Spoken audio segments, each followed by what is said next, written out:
राधे राधे दोस्तों, आज हम आपको सुनाएंगे दो भाइयों की कहानी। अगर आप हमारे चैनल पर नए हैं तो प्लीज़ हमारे चैनल को सब्सक्राइब करें, वीडियो को लाइक करें और शेयर करें। उत्तर प्रदेश में वीरपुर नाम का एक गांव था जो कि अपनी प्राकृतिक सुंदरता के लिए जाना जाता था। उस गांव में एक नदी बहती थी जो उस गांव के लिए सरहद का काम करती थी। शहर जाने के लिए वहाँ से दो रास्ते जाते थे। एक रास्ते पर भगवान शिव का मंदिर था और वहाँ से कुछ दूर हरावन घाट को पार करके जाना होता था। दूसरा रास्ता लेने पर लोगों को 2 किलोमीटर दूर पुल से जाना होता था। इस गांव के मुखिया का नाम जीत कुमार था।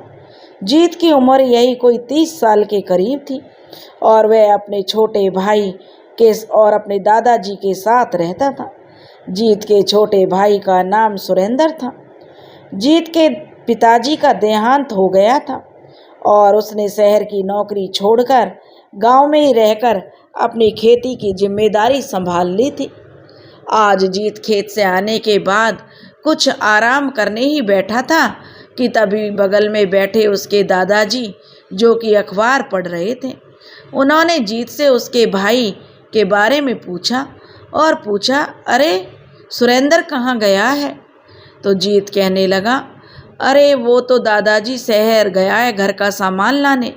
वो मुझे बोल रहा था कि नदी के रास्ते शहर जाऊंगा तो थोड़ा जल्दी आ जाऊंगा। अब दादाजी के चेहरे पर चिंता झलकने लगी तो वह कहने लगे, अरे मैंने तुम दोनों को कितना मना किया उस रास्ते से जाने के लिए। अरे बेवकूफ़ो, बचपन से तुम दोनों को उस रास्ते की तरफ जाने से मना करता आया हूँ, फिर भी तुमने ऐसी गलती कर दी। अब दादाजी जो जीत पर भड़क रहे थे। जीत कहने लगा, क्या दादाजी, अब हम बच्चे ही थोड़ी ना हैं जो जंगल और नदी के रास्ते में जाने से डरें। और जीत हंसने लगा। दादाजी कहने लगे, तुम नहीं जानते बेटा उस रास्ते में कैसी बला है, इसलिए हम उस रास्ते से जाने के लिए मना करते हैं और तुम हो कि तुम हंस रहे हो। बस भगवान से दुआ करो सुरेंद्र सही सलामत लौट आए। अब दादाजी बहुत ही चिंतित हो रहे थे। तभी जो जीत के फ़ोन की घंटी बजने लगी। तभी अस्पताल से कॉल था। उसके भाई सुरेंद्र का एक्सीडेंट हो गया था।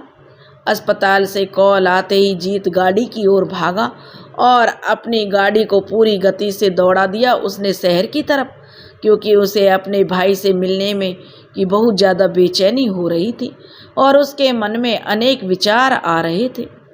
दादाजी कहने लगे, ये नदी वाले रास्ते के बारे में मैंने मना किया है, फिर भी वही गलती करते हैं। अब जीत के दिमाग में यही बात जो आने लगी कि दादाजी नदी वाले रास्ते के बारे में क्या कह रहे थे। आखिर उस रास्ते की कहानी क्या है और ऐसी कौन सी बला है उस डगर में। ये सारे प्रश्नों को मन में लिए जीत अस्पताल की ओर बढ़ रहा था। उसे अब एहसास हो रहा था शायद दादाजी की बात ना मानकर उसने सुरेंद्र को उस रास्ते भेजकर सबसे बड़ी गलती कर दी थी। उसे याद हुआ कि पिछले महीने भी तो भीकम काका के लड़के की रहस्यमयी तरीके से उसी रास्ते में मौत हो गई थी। उसकी लाश भी नदी के किनारे घाट पर मिली थी। आखिर कुछ तो छुपा हुआ है उस नदी और रास्ते में जो अभी तक अनसुलझा है। तो जीत यही सब सोच रहा था और हॉस्पिटल की तरफ बढ़ता हुआ जा रहा था। जब जीत अस्पताल पहुंचा तो उसने अपने भाई सुरेंद्र को देखा। उसके भाई को गंभीर चोट तो नहीं आई थी, लेकिन वह अभी भी बेहोश था। जीत ने राहत की सांस ली और सुरेंद्र की बगल में जाकर बैठ गया। अभी भी उसके मन में विचार आया कि बेकार ही डर रहा था दादाजी की बातों से। सुरेंद्र तो लापरवाही से गाड़ी चलाता है, हो सकता है इसलिए एक्सीडेंट हो गया हो। 2 दिन के बाद सुरेंद्र को होश आया, पर वो कुछ बता पाने की स्थिति में नहीं था। डॉक्टर कहने लगे कि सुरेंद्र को सदमा लगा है, कुछ समय में इसे आराम हो जाएगा, फिलहाल इसे घर ले जाइए। सुरेंद्र अब घर आ चुका था और 2 दिन आराम करने के बाद अब उसकी हालत में सुधार था और जीत जब सुरेंद्र के कमरे में गया तो उसे देखकर उसने राहत महसूस की कि चलो जो सुरेंद्र की हालत में सुधार हो चुका है। और जीत उसके पास आके बैठ गया और उससे सुरेंद्र से हादसे के बारे में पूछने लगा। सुरेंद्र दिमाग पर जोर लगाने लगा और उस हादसे को याद करके वह कांप उठा। उसका भाई जीत उसे संभालने लगा और उससे डरने का कारण पूछने लगा। तो सुरेंद्र ने बोलना शुरू किया, भैया उस दिन मैं नदी के रास्ते बाजार को निकला, तभी नदी किनारे एक बूढ़े बाबा मिल गए। वेशभूषा से कोई सिद्ध सन्यासी लग रहे थे। उन्होंने मुझे रोकने की कोशिश की और कहा, तुम नदी पार करके बेकार में मुसीबत मोल ले लोगे। तुम नहीं जानते बेटा, इस नदी को ना ही इस रास्ते को, ये बड़ा मनहूस है। बेटा अगर अपनी खैरियत चाहते हो तो रास्ता बदल लो या अपने घर लौट जाओ। भैया मैंने उन साधु की बात को अनसुना कर दिया और हंसते हुए आगे बढ़ गया। बस यही मेरी सबसे बड़ी भूल थी। भैया बाबा की बातों को अनसुना करके मैं नदी की तरफ बढ़ गया और वहाँ से शहर जाने वाली डगर पकड़ ली। थोड़ा आगे बढ़ने पर जंगल की शुरुआत हो चुकी थी। तभी मुझे एहसास हुआ कि जैसे कोई मेरे पीछे आ रहा हो, पर जब मैंने मुड़कर देखा तो कोई नहीं था। मुझे हंसी आ गई कि मैं भी कहाँ बाबा की बातों में आकर जो वहम में पड़ रहा हूँ। और अब मैं बाइक को धीमी करके उस सुनसान रास्ते की में जो मौज लेते हुए शहर की तरफ बढ़ रहा था। प्रकृति की खुशबू में इतनी अच्छी थी कि मैं मन ही मन गीत गुनगुनाने लगा। मुझसे पहले जो भी गाने मुझे याद आ रहे थे मैं गाते हुए जा रहा था। मैं इतना ही गुनगुनाया था, जाने तू या जाने ना, माने तू या माने ना। और अचानक मेरी बाइक के नीचे कुछ आ गया और भैया मेरा संतुलन बिगड़ गया। किसी तरह खुद को और बाइक को मैंने संभाला और नीचे उतरकर जब बाइक के टायर की जांच करने लगा, पर खुशकिस्मती से टायर सब ठीक थे। मैंने ध्यान दिया कि शहर जाने के लिए लगभग आधा रास्ता तो पूरा हो चुका था और इस वक्त जंगल के बीचों बीच मैं इसी रास्ते पर हूँ। भैया मुझे बड़ी प्यास लगने लगी तो मैंने बाइक खड़ी करके पास बहती नदी में पानी पीने के लिए उसकी तरफ चला गया। मैं हाथों से पानी लेकर पीने लगा, तभी मुझे आभास हुआ कि कोई झाड़ियों में आसपास मौजूद है।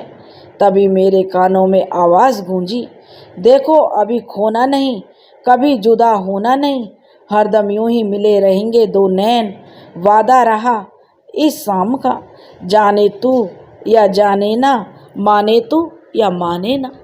भैया ये तो वही गाना था जो मैं कुछ देर पहले गुनगुना रहा था। मैं हैरानी से उस आवाज़ की ओर देखने लगा और खोजने की उसे कोशिश करने लगा कि यह आवाज़ कहाँ से आ रही है।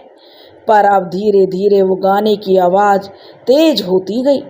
वादे गए बीते बातें गईं, वादे गए बातें गईं, जागी जागी रातें गईं, चाहा जिसे मिला नहीं और जो भी कोई गिला नहीं। अपना तो क्या जिए मरे चाहे कुछ हो, तुझको तो जीना रास आ गया।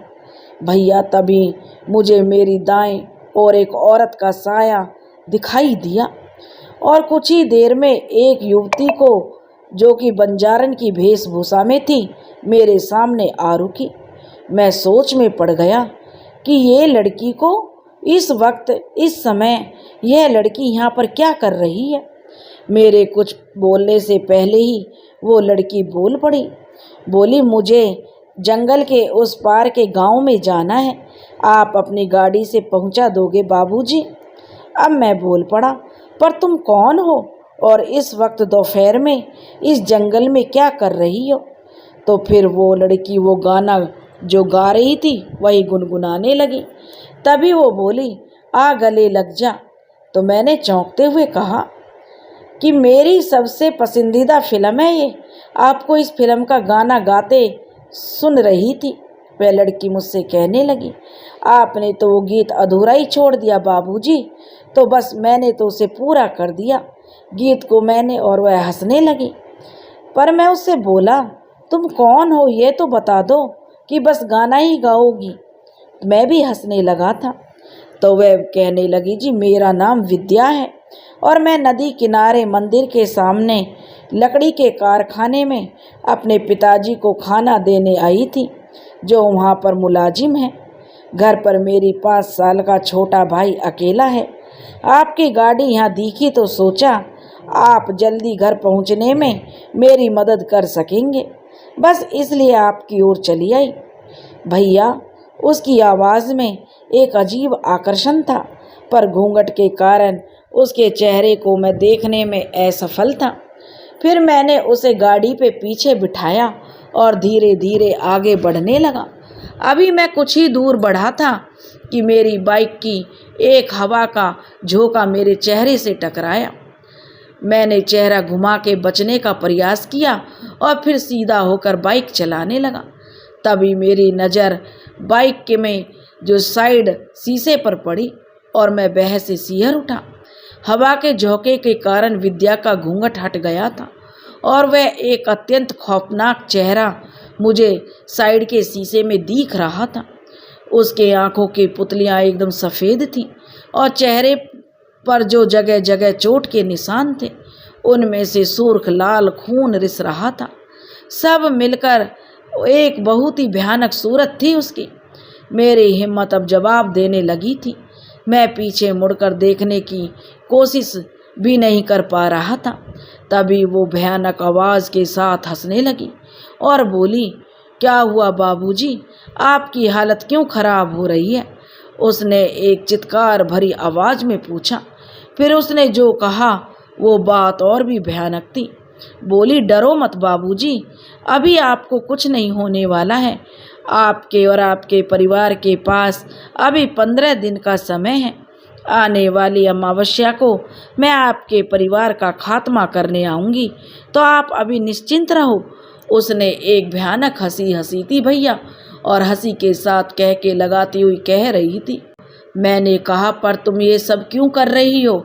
मैंने बिना पीछे देखे थोड़ी हिम्मत जुटाकर यह प्रश्न किया था। उसने फिर इस बात पर फिर वही गाना गुनगुनाया, तेरा मुझसे है पहले का नाता कोई, यूं ही नहीं दिल लुभाता कोई। देखो अभी खोना नहीं, कभी जुदा होना नहीं। इन आखिरी शब्दों के साथ वो हवा में गायब हो गई। भैया, मैंने डर के कारण बाइक को तेजी से दौड़ा दिया और शहर की मुख्य सड़क पर पहुंचते ही एक कार से जा टकराया। जीत सारी कहानी सुनने के बाद चिंता में पड़ गया और अपने परिवार की सुरक्षा कैसे करे इसका उपाय सोचने लगा। अचानक जीत को ख्याल आया कि उस नदी और रास्ते की तरफ जाने से दादाजी हमेशा रोकते थे, तो क्यों ना उनसे मदद ली जाए। और जीत को पक्का तो नहीं, लेकिन इतना तो विश्वास था कि दादाजी को कुछ जानकारी तो होगी। यही सोचकर जीत अपने दादाजी के पास गया और उसने जो सुरेंद्र द्वारा बताई गई सारी कहानी अपने दादाजी को बताई। दादाजी कहने लगे, ये क्या कह रहे हो जीत? और मंदिर के पास का लकड़ी का कारखाना तो बेटा कब का बंद हो चुका है, अब तो वहाँ पर सिर्फ खंडर है। जीत ने कहा, दादाजी उस कारखाने के बारे में कुछ बताइए ताकि उस बला का राज मालूम हो सके। तब दादाजी बोले, बेटा बहुत साल पहले तुम्हारे पिताजी ने उस कारखाने की शुरुआत की थी। आसपास के गांव के बहुत से मजदूर वहां पर काम करते थे। उस कारखाने में तुम्हारे चाचा जी भी काम की देख रेख कर लिया करते थे, पर एक दिन वह अचानक गायब हो गए और कभी लौट कर नहीं आए। कारखाने का काम धीरे धीरे ठप हो गया, तब से वह खंडर ही बचा है। जीत कहने लगा, कारखाने की कहानी जानने के बाद फिर वह सोचने लगा, इतने सारे मजदूर काम करते थे वहाँ, अब ये कैसे जाना जाए कि उस स्त्री का पिता कौन था। जीत इसी में जो अभी उलझा हुआ था कि अचानक उसे ख्याल आया कि सुरेंद्र किसी बाबा की बात कर रहा था जो उसे नदी वाले रास्ते पर मिले थे। अवश्य ही वो बाबा कोई सिद्ध पुरुष होंगे। शायद वो मेरी मदद कर सकें और मेरे परिवार की सुरक्षा कर सकें। रात होने को थी और जीत बाबा से कल सुबह मुलाकात का निश्चय करके जो सोने चला गया। इधर सुरेंद्र बिस्तर पर पड़ा हुआ था। उसके दिमाग में उस स्त्री की भयानक छवि अभी भी जा नहीं रही थी। वो भी अपने परिवार की सुरक्षा के लिए चिंतित था, पर थकावट के कारण उसकी पलकें बंद हो जाती थी। जैसे ही जो सुरेंद्र आंखें बंद करता, उसे आभास होता जैसे उसके शरीर का भार बढ़ गया है। उसे लगता कि कोई उसके ऊपर बैठा है, पर वो आंख खोलने की हिम्मत नहीं कर पाता। और यही तेरा मुझसे है पहले का नाता, कोई यूं ही नहीं दिल लुभाता। फिर उसी गाने की एक जो चित्कार भरे स्वर में जो सुरेंद्र के कानों में जो यही गाना सुनाई पड़ा। बाबूजी, वही बंजारन थी, कहने लगी, एक दिन तो बीत गया, अब 14 दिन और बचे हैं आपके और आपके परिवार वालों के पास। और वह फिर हंसने लगी। भयानक हंसी के साथ साथ सुरेंद्र का भार कम हो गया।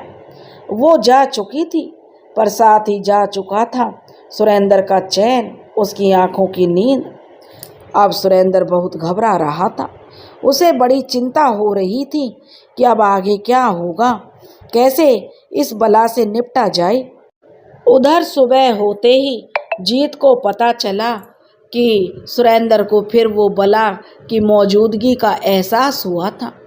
यह जानने के बाद जीत तुरंत साधु बाबा से मिलने के लिए निकल पड़ा।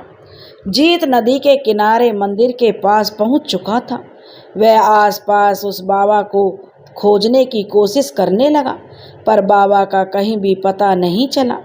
निराश होकर जीत मंदिर के अंदर चला गया। उसके चेहरे पर चिंता के भाव थे। वह आंखें बंद करके मनी मन भगवान शिव का ध्यान करने लगा और भगवान से प्रार्थना करने लगा कि हे प्रभु, कोई मार्ग मिले जिससे उसके परिवार की रक्षा हो सके। तभी जीत के कानों में अलख निरंजन ओम नमः शिवाय की आवाज़ सुनाई दी। अगले ही पल जीत उस साधु बाबा के चरणों में गिर गया और उसकी आंखों से आंसू बहने लगे और कहने लगा बाबा से कि बाबा, मुझे आपकी सहायता और दया की बहुत ज़रूरत है। तभी उस साधु बाबा ने जीत को उठाया और कहा, वत्स, मैं तो सहायता के लिए ही आया हूँ। तेरे भाई को सावधान किया था मैंने, पर वह माया के जाल में उलझ ही गया। जीत बोल पड़ा, बाबा, वह अभी नादान है। उसने अभी आप जैसे महात्माओं का सम्मान करना नहीं सीखा बाबा। उसके व्यवहार के लिए मैं आपसे क्षमा मांगता हूँ, क्योंकि वो तो जो बालक है अभी, उसे क्षमा कर देना और अपने ज्ञान से उसकी रक्षा करना आप जैसे साधुओं का काम है बाबा। मुझ पे कृपा करो महाराज। साधु बाबा जीत के मीठे वचनों से खुश हो गए और बोले, पुत्र, मनुष्य को अपने प्रश्नों के उत्तर स्वयं तलाश करने होते हैं। बिना परिश्रम किए कुछ नहीं मिलता बेटा, इसलिए तुझे कठिन परिश्रम करना होगा, तभी तुझे तेरे प्रश्नों के उत्तर मिलेंगे। जीत बोला, बाबा, पर मैं अपने परिजनों की सुरक्षा के लिए कुछ भी करने को तैयार हूँ, परंतु इस समय बाबा मैं भंवर में घिर चुका हूँ। इसलिए हे महान तपस्वी, मेरा उचित मार्गदर्शन करने की कृपा करें। तब वह तपस्वी बोला, मुझे तुमसे यही उम्मीद थी पुत्र। इस समय तुम्हें बस मैं इतना बता सकता हूँ कि तेरे समस्या की जड़ मणिनगर ग्राम में है। जीत ने बाबा को प्रणाम किया और आंखें बंद की, और जैसे ही आंखें खोली तो बाबा जा चुके थे। जीत घर पहुंचा और सुरेंद्र को बाबा से हुई सारी बात बताई। मणिनगर ये तो एक इकलौता गांव है जो जंगल का रास्ता खत्म होने के बाद और शहर आने से पहले पड़ता था। हो ना हो वो स्त्री रूपी बला उसी गांव जाने की बात मुझसे कर रही होगी, सुरेंद्र कहने लगा। यह सुनकर जीत को संतोष हुआ कि वो सही दिशा में है और वह कल सुबह ही मणिनगर जाकर जो पता करेगा आखिर इस मुसीबत की जड़ क्या है। यह सोचकर जीत सोने के लिए अपने कमरे में चला गया। इधर जीत के जाते ही सुरेंद्र के कानों में फिर वही मनहूस आवाज आने लगी, तेरा मुझसे है जो पहले का नाता कोई, तेरा मुझसे है पहले का नाता कोई, यूं ही नहीं दिल लुभाता कोई, यूं ही नहीं दिल लुभाता कोई। सुरेंद्र यह आवाज सुनकर बहुत घबरा गया, लेकिन आज उसे आवाज ही सुनाई दी थी। उधर जीत ने सुबह होते ही अपनी गाड़ी उठाई और वह मणिनगर की ओर निकल पड़ा। मणिनगर पहुंचकर उसने अपनी गाड़ी सड़क किनारे खड़ी कर दी और पैदल ही गांव में घूमने लगा। उसने गांव के लोगों से पूछना चाहा कि यहाँ क्या कोई ऐसा आदमी रहता है जो पहले किसी लकड़ी के कारखाने में काम करता था, जिसकी कोई बेटी थी। ज़्यादातर लोगों को इसके बारे में जानकारी नहीं थी, पर उम्र दराज लोग उसके ये बात पूछने पर डर से व्याकुल हो उठते थे। यह देखकर जीत को अंदाजा हो गया कि यहाँ सब कोई राज ऐसा है जो कोई छुपा हुआ लोग बताना नहीं चाहते। निराश होकर जीत एक पगडंडी पकड़कर वापस लौट रहा था, तभी किसी ने उसे पीछे से आवाज़ दी। जीत ने पीछे मुड़कर देखा तो उसे एक वृद्ध किसान दिखाई दिया और वह किसान कहने लगा, आप जिसे खोज रहे हो उस आदमी को मैं जानता हूँ।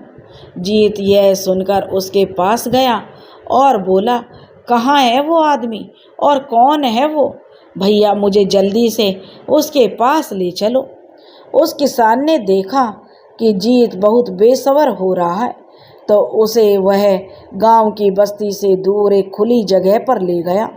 वो स्थान किसी जंगल जैसा था और वहाँ एक झोपड़ी थी। वह किसान बोला, यह उसी आदमी का झोपड़ा है जिसे आप खोज रहे हो। ये वही आदमी है जो आपके गांव के नदी किनारे लकड़ी के कारखाने में मजदूरी करता था और इसकी एक बेटी भी थी, पर अचानक इसकी बेटी गांव से गायब हो गई थी। तब से ये किशोरी लाल अपना दिमागी संतुलन खो बैठा है। साहब शायद यही आपकी कुछ मदद कर सके। किशोरी लाल की कहानी सुनने के बाद जीत को बहुत बड़ी उम्मीद दिखाई दी। जीत जब झोपड़ी के अंदर गया तो देखा एक बूढ़ा आदमी जिसके सफ़ेद बाल बहुत लंबे हो गए थे और चेहरे पर झुर्रियाँ साफ दिखाई दे रही थीं। वो एक खाट पर लेटा हुआ था। उस बुजुर्ग की हालत ठीक नहीं दिखाई दे रही थी। जीत उस बुजुर्ग मजदूर किशोरी लाल को प्रणाम करता है, पर किशोरी लाल कोई जवाब नहीं देता। इस पर जीत कहने लगा, बाबा आप क्या विद्या नाम की लड़की को जानते हो? इतना सुनते ही अचानक किशोरी लाल उठकर बैठ गया। बोला, विद्या? तुम कैसे जानते हो उसे? किशोरी लाल घबराहट में पूछने लगा। तो जीत कहने लगा, जी बाबा मेरा नाम जीत कुमार है। मैं ये जो पास वाले गांव का रहने वाला मुखिया हूँ और जो आप जानते ही होंगे पास वाले गांव में वीरपुर में वहाँ का मुखिया जीत कुमार हूँ। और क्या तुम अमन कुमार के बेटे हो? किशोरी लाल ने हाँफते हुए पूछा। तो जीत बोला, जी बाबा आप सही कह रहे हैं, मैं उन्हीं का बेटा हूँ। लेकिन इस बार जीत हैरान था, तो उसने जो कहा था वो करने के करीब वो पहुँच ही गई। किशोरी लाल ने एक लंबी आह भरी। तब जीत कहने लगा, बाबा मैं आपकी बात नहीं समझा, आप किसकी बात कर रहे हो? तो वह बूढ़ा आदमी बोला, मेरी बेटी विद्या की। तो जीत कहने लगा, बाबा क्या बोला था आपकी बेटी ने? तो क्या वो भला आपकी बेटी है? वो मेरे परिवार के पीछे क्यों पड़ी हुई है बाबा? जीत जो कहने लगा तो वह बूढ़ा आदमी बोला, हाँ बेटा वो मेरी बेटी थी, पर अब एक बला बनकर नदी और उसके पास के रास्ते में भटक रही है। उसकी आत्मा तुम्हारे परिवार से बदला लेना ही अब उसका मकसद है। बदला? जीत कहने लगा, वो भी मेरे परिवार से? बाबा ये आप क्या कह रहे हो? तब वह बूढ़ा बोला, हाँ बेटा, मेरी बेटी की मौत का जिम्मेदार तुम्हारे परिवार का सदस्य है, इसलिए वो तुम्हारे पूरे परिवार का विनाश करना चाहती है।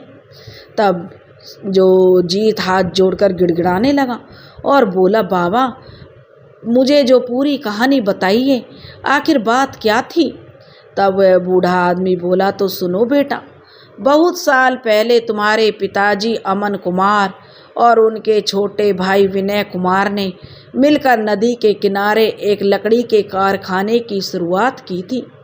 आसपास ऐसा कोई कारखाना नहीं था और जंगल की वजह से लकड़ी भी भरपूर मात्रा में मिल जाती थी, जिसके कारण जो कारखाना अच्छा चल निकला। नज़दीक के गांवों से भी गरीब लोग वहाँ मजदूरी करने आने लगे। उनमें से मैं भी एक था बेटा, जो वहाँ सुपरवाइज़र का काम करता था। मेरी बेटी विद्या रोज़ मेरे लिए दोपहर के समय खाना लाती थी और हम दोनों बाप बेटी साथ ही भोजन करते थे। उसकी माँ बेटा उसके छोटे भाई को जन्म देकर चल बसी थी। विद्या ही घर का सारा काम करती थी और अपने भाई को भी संभालती थी। उसकी उम्र बेटा अब 18 साल हो चुकी थी। अब मुझे विद्या की शादी की भी चिंता सताने लगी थी और उसके चले जाने के बाद घर के कामों की भी।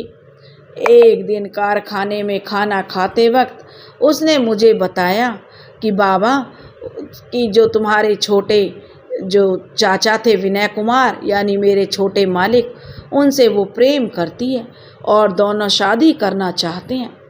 यह सुनकर बेटा मुझे बड़ी खुशी हुई। मैंने उससे वादा किया कि उन दोनों के रिश्ते की बात मैं ठाकुर साहब से ज़रूर करूँगा, पर बेटा होनी को कुछ और ही मंजूर था। ठाकुर साहब यानी तुम्हारे दादाजी को उनके प्रेम की बात कहीं और से मालूम पड़ गई और वे गुस्से में तिलमिला उठे। उन्हें अपने से छोटी जाति में रिश्ता करना कतई मंजूर नहीं था। उन्होंने दोनों को दूर करने के लिए तुम्हारे चाचा को विदेश भेज दिया और विनय जो था तुम्हारा चाचा, वह मेरी बेटी विद्या से सच्चा प्रेम करता था। वह वहाँ से भी चिट्ठी या टेलीफोन से विद्या से संपर्क में कर लेता था। उसने विद्या को भरोसा दिया था कि पिताजी का गुस्सा कुछ दिनों में शांत हो जाएगा, फिर वो दोनों एक हो जाएंगे। लेकिन बेटा, इसी दौरान विनय के लिए बहुत ही बड़े ठाकुर की बेटी का रिश्ता आया। तुम्हारे दादाजी ने जब तुम्हारे चाचा से बात की तो तुम्हारे चाचा ने उनसे साफ कह दिया वो सिर्फ विद्या से शादी करेगा। तुम्हारे दादाजी को ये बात मालूम थी कि विद्या के होते हुए तुम्हारे चाचा की शादी कहीं और वो नहीं कर पाएंगे। एक दिन सुबह सुबह ठाकुर साहब कारखाने में आए और मुझसे कहने लगे कि वो एक बार विद्या से मिलना चाहते हैं, इसलिए जब वो खाना लेकर आए तो उसे कारखाने के नीचे गोदाम में भेज देना। मैंने कहा, ठीक है साहब। उस दिन जब विद्या खाना लेकर पहुंची तो मैंने उसे गोदाम में अपने साथ लेकर गया और खुद बाहर खड़ा होकर अपनी बेटी को मैंने अंदर भेज दिया कि ठाकुर साहब उससे कुछ बात करने वाले थे। ठाकुर साहब ने विद्या को बहुत समझाया कि वो मेरे बेटे को भूल जाए, पर विद्या किसी भी हाल में नहीं मानी थी।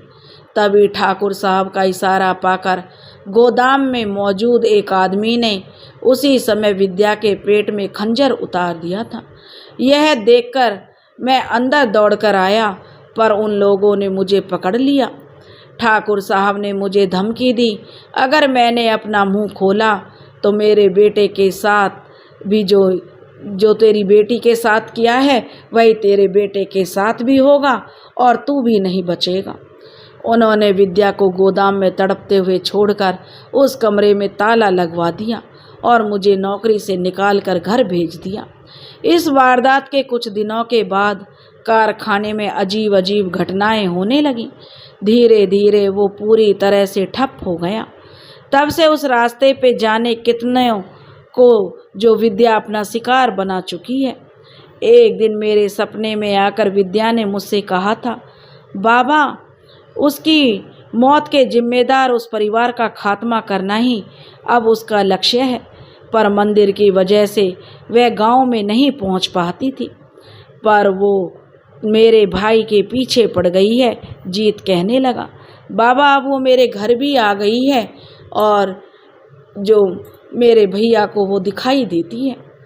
तब वह कहने लगा, उसके लिए उसने ज़रूर तुम्हारे भाई के जिस्म में प्रवेश किया होगा बेटा, तभी वो तुम्हारे घर तक पहुंच पाई है।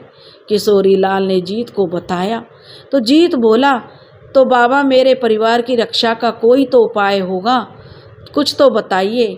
जीत अब उम्मीद भरी आशा के साथ किशोरी लाल से पूछ रहा था। किशोरी लाल बोले, बेटा मैंने जवानी में कुछ तंत्र साधना सीखी थी और उन्हीं में अपना समय बिताया था। इस आधार पर तो मैं कह सकता हूँ, अगर किसी तरह तुम उस गोदाम में जाकर विद्या के शरीर को जला दो और तुम्हारे दादाजी को कानूनी प्रक्रिया से सजा दिला सको तो तुम्हारे भाई के शरीर को वो छोड़ देगी, क्योंकि उसकी आत्मा को शांति मिल जाएगी।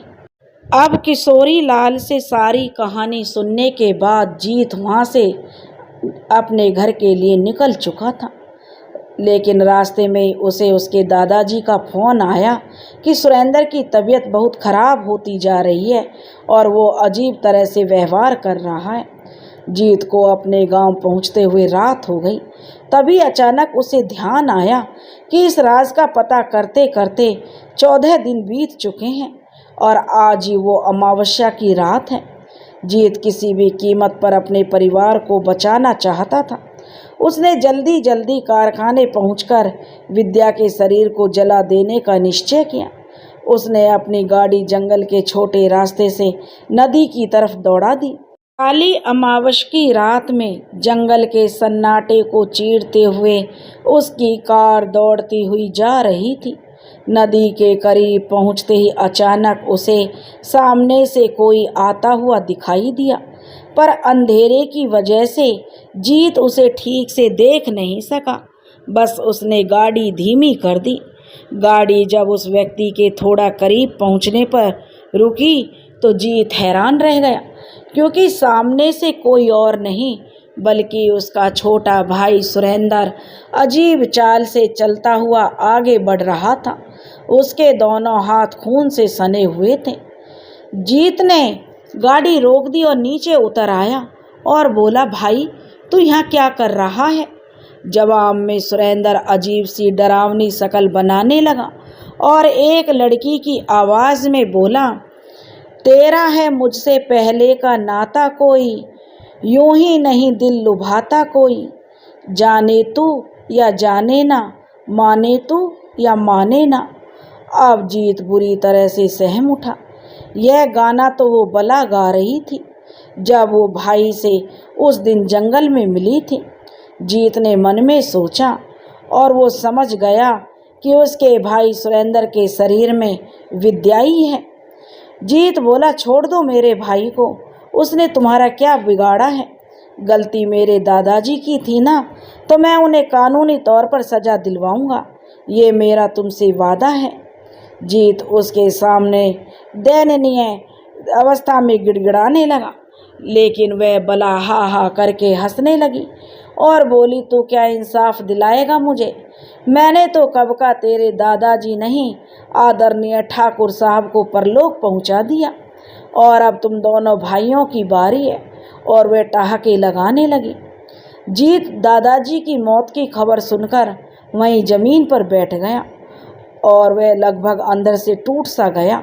पर तभी उसे अपने जान से प्यारे छोटे भाई की फिक्र हुई, जिसके अंदर उस आत्मा ने कब्जा किया हुआ था।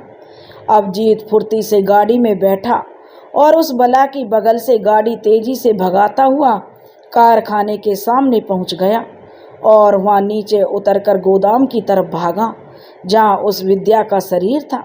तभी सामने से वो बला भी उड़ती हुई आई और जीत पर वार करने के लिए उसे पकड़ना चाहा, पर जीत को हाथ लगाते ही उस आत्मा को जोर का झटका लगा और वो दूर जाकर गिर गई। तभी जीत की नज़र उसके गले में लटके हुए ओम के लॉकेट पर गई, जो उसे उस दिन मंदिर में मिले तांत्रिक बाबा ने सुरक्षा के लिए दिया था। उस बला के उठने से पहले ही जीत गोदाम के कमरे में घुस गया और उस बला जो विद्या का मृत शरीर ढूंढने लगा।